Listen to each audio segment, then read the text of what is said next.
আসসালামু আলাইকুম। সংবাদে আপনাদের সবাইকে স্বাগত জানাচ্ছি। আমি ফিরোজ তোহা। শুরুতেই সংবাদ শিরোনাম। বাংলাদেশের সর্বশেষ গুরুত্বপূর্ণ আপডেট সংবাদে আপনাকে স্বাগত। শুরুতেই সংবাদ শিরোনাম, পরে বিস্তারিত। প্রথমেই জানাবো, পাবনায় ঘাটের নিয়ন্ত্রণ নিয়ে সংঘর্ষ, গোলাগুলি, বিএনপির অফিসে আগুন। পাবনার বেড়া পৌর এলাকায় নদীর ঘাটের নিয়ন্ত্রণ ও দখল নিয়ে দুই পক্ষের মধ্যে সংঘর্ষ ও গোলাগুলির ঘটনা ঘটে। এতে বিএনপির বেশ কয়েকজন সন্ত্রাসী আহত হয়েছে। ভাঙচুর করে পুড়িয়ে দেওয়া হয়েছে স্থানীয় বিএনপির কার্যালয়। আজ বেড়া পৌর এলাকায় ১ নং ওয়ার্ডের বিশালিখা এলাকায় এই ঘটনা ঘটে। আহতদের তাৎক্ষণিক নাম পরিচয় জানা যায়নি। এরপর জানাবো, টঙ্গীতে কেমিক্যাল গোডাউনে লাগা আগুন নিয়ন্ত্রণে আহত ৫। গাজীপুরের টঙ্গীর বিসিক এলাকায় সাহারা মার্কেটে একটি কেমিক্যাল গোডাউনে লাগা আগুন নিয়ন্ত্রণে এসেছে। সময় ফায়ার সার্ভিসের ৪ জন কর্মীসহ ৫ জন আহত এবং দগ্ধ হয়েছে। আজ ফায়ার সার্ভিস সদর দপ্তর থেকে মিডিয়া সেলের কর্মকর্তা তালহা বিন জসিম এই তথ্য নিশ্চিত করেছেন। এদিকে অশালীন বক্তব্য ভাইরালের পর সেই চিকিৎসক বরখাস্ত। অশালীন ভিডিও ভাইরালের পর পঞ্চগড় আধুনিক সদর হাসপাতালের আবাসিক মেডিকেল অফিসার আরএমও ডাক্তার মোহাম্মদ আবুল কাশেমকে সাময়িক বরখাস্ত করেছে স্বাস্থ্য ও পরিবার কল্যাণ মন্ত্রণালয়।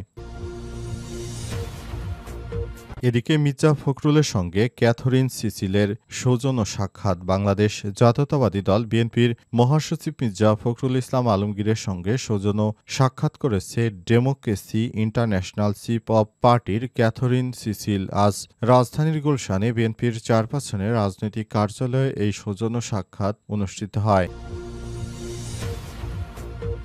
এবং সর্বশেষ জানাবো, নরসিংদী পৌর শহরের রাস্তাগুলো এখন মরণফাঁদ, জনদুর্ভোগ চরমে। নরসিংদী পৌর শহরে প্রায় প্রতিটি সড়ক এখন বেহাল দশায় পরিণত হয়েছে। শহরের প্রবেশ মুখ থেকে শুরু করে প্রধান প্রধান সড়ক জুড়ে খানাখন্দ আর জলবদ্ধতা এমন চিত্র ধারণ করেছে যেন যুদ্ধবিধ্বস্ত কোনো এলাকা। প্রিয় দর্শক, এতক্ষণ শুনছিলেন সংবাদ শিরোনাম, এবারে বিস্তারিত। তবে তার আগে বন্ধুরা, অনুরোধ থাকবে এই সংবাদটিতে একটি লাইক দিন।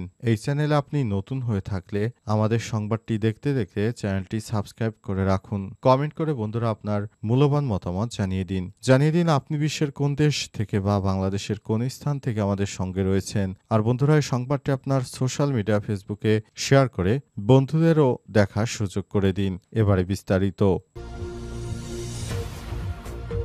পাবনায় ঘাটের নিয়ন্ত্রণ নিয়ে সংঘর্ষ, গোলাগুলি, বিএনপির অফিসে আগুন। পাবনার বেড়া পৌর এলাকায় নদীর ঘাটের নিয়ন্ত্রণ ও দখল নিয়ে দুই পক্ষের মধ্যে সংঘর্ষ ও গোলাগুলির ঘটনা ঘটেছে। এতে বেশ কয়েকজন আহত হয়েছে। ভাঙচুর করে পুড়িয়ে দেওয়া হয়েছে স্থানীয় বিএনপির কার্যালয়। সোমবার দুপুরে বেড়া পৌর এলাকার ১ নং ওয়ার্ডের বিশালিখা এলাকায় এই ঘটনা ঘটে। আহতদের তাৎক্ষণিক নাম পরিচয় পাওয়া যায়নি। স্থানীয় পুলিশের সঙ্গে কথা বলে জানা গেছে, বেড়ার হুড়াসাগর নদীর বিশালিখা এলাকায় সাবেক ডেপুটি স্পিকার শামসুল হক টুকুর নিজ এলাকা আগে বিশালিখা ঘাট নিয়ন্ত্রণ করত আওয়ামী লীগের নেতাকর্মীরা। ৫ আগস্টের পরবর্তীতে স্থানীয় বিএনপির একাংশের সঙ্গে তাদের ঘাটের নিয়ন্ত্রণ ধরে রেখেছিল। পরবর্তী স্থানীয় বিএনপি নেতা হাসান আলীর নেতৃত্বে বিএনপির আরেকটি গ্রুপ নিয়ন্ত্রণ নেওয়ার চেষ্টা করলে সেই ধারাবাহিকতায় সোমবার দুপুরে দুই গ্রুপের মধ্যে সংঘর্ষের ঘটনা ঘটে। দুই পক্ষের মধ্যে গোলাগুলির ঘটনা ঘটে। এতে বেশ কয়েকজন আহত হয়। এই ঘটনার পর থেকেই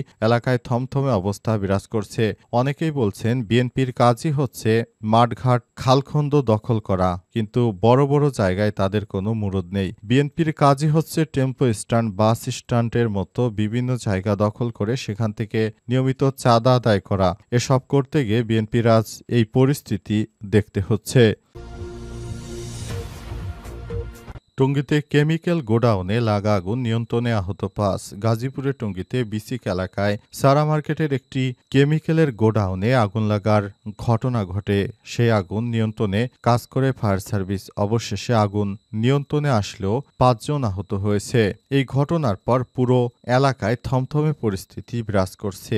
এ সময় ফায়ার সার্ভিসের ৪ জন কর্মীও আহত ও দগ্ধ হয়েছে বলে জানা গেছে। ফায়ার সার্ভিসের দপ্তর থেকে মিডিয়া সেলের কর্মকর্তা তালহা শাহাবিন জসিম এই তথ্য নিশ্চিত করেন। এর আগে সোমবার বিকাল ৪টার দিকে গাজীপুর টঙ্গীর সাহারা মার্কেটের সেমি পাকা একটি টিন শেড কেমিক্যালের গোডাউনে অগ্নিকাণ্ডের সংবাদ পাওয়া যায়। খবর পেয়ে টঙ্গী ও উত্তরাসহ আশপাশে ফায়ার সার্ভিসের ৭টি ইউনিট কর্মীরা ঘটনাস্থলে পৌঁছায়। এক পর্যায়ে বিকাল ৫:৩০টার দিকে আগুন নিয়ন্ত্রণে আসে। আহতরা হলেন ফায়ার ফাইটার শামীম, নুরুল হুদা, জয় হাসান, অফিসার জান্নাতুল নাইম অফিসার। তাদেরকে রাজধানীর জাতীয় বান ও প্লাস্টিক সার্জারি ইনস্টিটিউটে চিকিৎসা দেওয়া হয়। ফায়ার সার্ভিস ও সিভিল ডিফেন্সের অফিসার শাহিন আলম জানান, টঙ্গী স্টেশন রোড রেলগেট এলাকায় সারা মার্কেটে একটি কেমিক্যালের গোডাউনে আগুন লাগার পর আমরা খবর পাই এবং সেখানে আগুন নিয়ন্ত্রণে কাজ করছে ফায়ার সার্ভিসের বেশ কয়েকজন কর্মী। তাদের মধ্যে ৪ জন দগ্ধ হয়েছে, তারা অসুস্থ হয়ে পড়েছে। অশালীন বক্তব্য ভাইরালের পর সেই চিকিৎসক বরখাস্ত। অশালীন ভিডিও ভাইরালের পর পঞ্চগড় আধুনিক সদর হাসপাতালের আবাসিক মেডিকেল অফিসার আরএমও ডাক্তার মোহাম্মদ আবুল কাশেমকে বরখাস্ত করেছে স্বাস্থ্য পরিবার কল্যাণ মন্ত্রণালয়। আজ সেবা বিভাগ থেকে জারি করা এক প্রজ্ঞাপনে সিদ্ধান্ত জানানো হয়েছে। প্রজ্ঞাপনে বলা হয়, ডাক্তার আবুল কাশেম রোগীর আত্মীয়ের সঙ্গে অপেশাদার সুলভ আচরণ করেছেন। তিনি বিভিন্নভাবে রোগীর আত্মীয়কে গালিগালাজ করছিলেন, যেটা তার পেশার সঙ্গে যায় না। তার পেশার সঙ্গে এটা মেনে নেওয়া যায় না। সে এমনভাবে আচরণ করছিল, মনে হচ্ছিল রোগীর আত্মীয় স্বজন তার কাছে কিছু ভিক্ষা করতে এসছে। কিন্তু তিনি একজন গ্রাজুয়েট মানুষ, তার এই ধরনের আচরণ কোনোভাবেই গ্রহণযোগ্য হতে পারে না, কারণ তিনি অপেশাদার আলাপ করেছেন। যে কোনো সরকারি চাকরিজীবীরা হচ্ছেন গণতন্ত্রের সেবক, অর্থাৎ তিনি এদেশের যারা সাধারণ নাগরিক রয়েছে তাদেরকে যেন সব ধরনের সুযোগ সুবিধা দেয়া হয়, সেজন্য তিনি বদ্ধপরিকর, কারণ তারা সাধারণ নাগরিকের ট্যাক্সের টাকায় তার বেতন হয়। সুতরাং যাদের টাকায় বেতন হয় তাদের সাথে সেভাবে আচরণ করে কথা বলতে হবে, শালীনভাবে কথা বলতে হবে। কিন্তু তিনি একটি ভিডিওতে দেখা গেছে রোগীর আত্মীয়র সঙ্গে এমনভাবে গালিগালাজ করছেন এবং ধর্ষিতার বাবাকে বকা দিচ্ছেন, সেটা দেখে কোনো ডাক্তার বা পেশাদার মানুষ এমন আচরণ করতে পারে এটা বোধগম্য নয়। তাই অবশেষে তার এই বিষয়টিকে আমলে নিয়েছে মন্ত্রণালয়। অবশেষে তার বিরুদ্ধে অ্যাকশনে গিয়েছে তারা এবং তাকে বরখাস্তের নোটিশ জারি করা হয়। ভবিষ্যতে কেউ যেন এরকম অপেশাদার আচরণ না করে সেজন্য সবাইকে খুবই সতর্ক থাকার জন্য আহ্বান জানানো হয়েছে, নয়তো ইনার মতো পরিস্থিতি ঘটবে।